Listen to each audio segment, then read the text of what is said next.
Queridos irmãos, queridas irmãs, nós estamos reunidos celebrando a ressurreição de nosso Senhor Jesus Cristo. Acabamos de fazer esta oração pedindo a Deus pelo unigênito que venceu a morte e nos abriu a porta da vida eterna. Então, quer dizer, nós pedimos que Deus nos atenda por esse unigênito, quer dizer, por esse único Filho que venceu a morte. Não venceu a morte dele, porque nele não havia morte, mas venceu a nossa morte.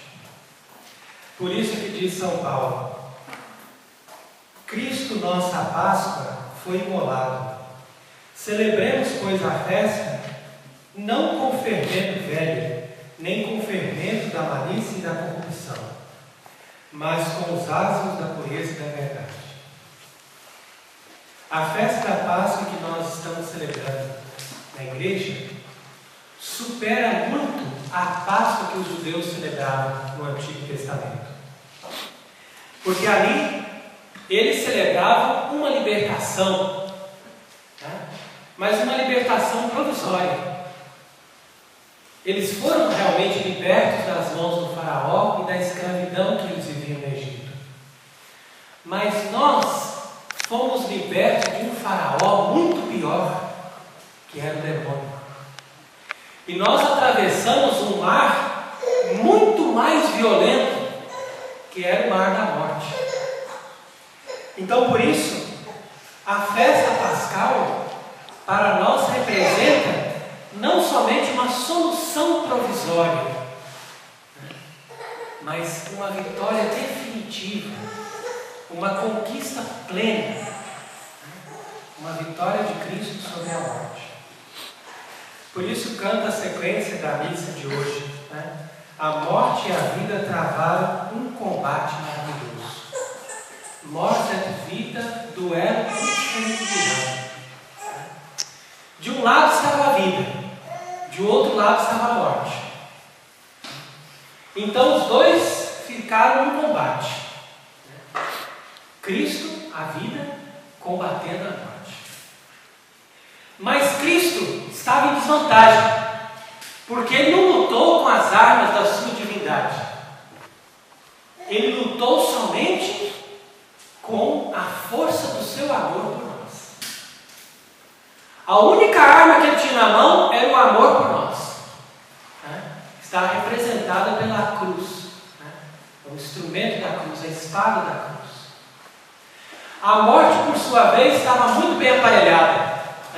Como um gigante, como aquele Golias, que vinha com aquele escudo, com aquelas armaduras. Porque a morte já tinha alcançado muita força. Ela, desde o começo do mundo, foi ganhando força. Foi se aparelhando, foi tendo mais armas, foi tendo mais sucessos. Então, de repente, ela se tornou muito poderosa. E Cristo, como o pequeno Davi, venceu esse gigante somente com um estilingue pequeno, que é a cruz. Na cruz ele colocou uma pedrinha, que é o amor por nós. Uma pedra pequena, mas muito consistente, muito forte, muito sólida. Essa pedra foi lá no olho, atingiu o gigante e ele caiu. Diz aí que o autor da vida, tendo morrido, agora reina vivo. Então, dux vitae mortuus reinant vivus. Quer dizer, aquele que era o guia da vida, agora está morto. Uma vez morto, ele consegue superar a morte. Então, portanto, ele reina vivo. Veja como o Evangelho passa a mesma noção para nós de uma forma muito sutil, muito discreta. Jesus não ressuscitou soltando fogos, nem tocando trombetas. Jesus ressuscitou na mesma simplicidade com que ele morreu. Ele quis morrer como homem e quis ressuscitar como homem. Ele não manifestou o seu poder e a sua divindade na morte, da mesma forma ele também não manifestou o poder e divindade na ressurreição. A única coisa é que as mulheres que iam até o sepulcro ficavam pensando: como será removida a pedra? Ficaram pensando assim: aquela pedra está tampando o sepulcro. Nós esquecemos de pensar isso, não trouxemos aqui uma pessoa forte para tirar a pedra, porque como que nós vamos passar o perfume no corpo dele se tem uma pedra daquele tamanho? Nós não vamos dar conta de tirar. Então nisso Cristo fez questão, apesar de ele ter ressuscitado tão discreto, tão sutil, tão tranquilo, ele fez questão também de arrancar aquela pedra. Nesse momento ele mostrou o poder. A pedra voou longe. Ela não ficou ali no cantinho, ali do lado. Não, ela foi parar lá para baixo. O pessoal falava assim: mas como é que a pedra saiu daqui para lá embaixo? Porque aquela pedra representava o obstáculo entre nós e Deus. Ela representava essa porta de impedimento, que travava o nosso caminho espiritual, que nos impedia de chegar a Deus. Como diz lá em Isaías, que são os vossos pecados que fazem uma barreira entre vós e Deus. Então Jesus fez questão de jogar aquela pedra longe, por mais que ela fosse pesada, para nós aprendermos o seguinte: que após essa ressurreição não existe mais um impedimento para ninguém chegar a Deus.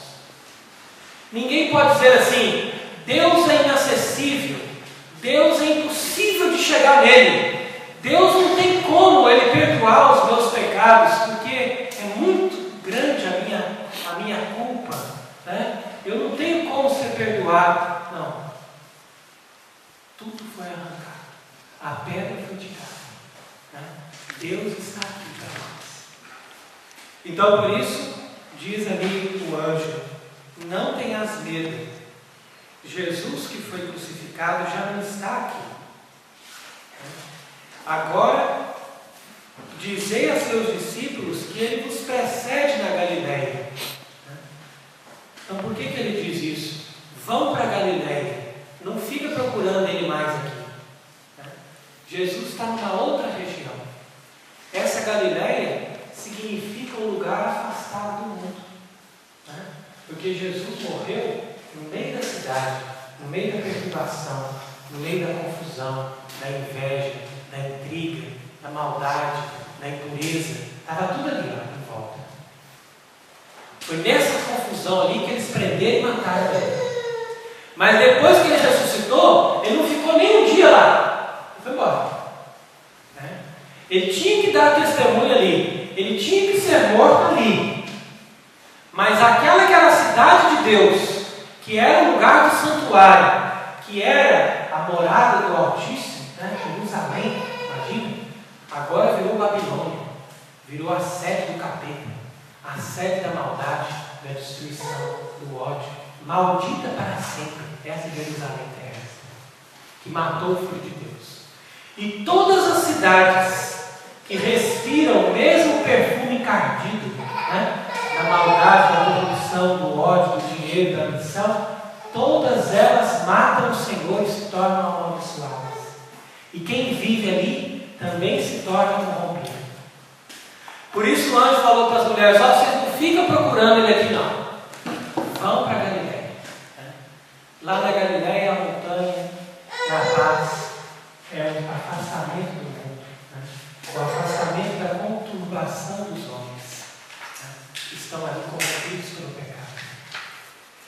Deus nos deu hoje, meus irmãos e minhas irmãs, a possibilidade de nós encontrarmos sentido na nossa vida, através da ressurreição de Cristo dentro de nós. Então nós não podemos mais viver no fermento da malícia e da corrupção. Agora nós somos pães novos, pães sem fermento, que nós nascemos numa massa nova. Cristo nos fez de novo. Esse ciro que está aí aceso, brilhando para nós,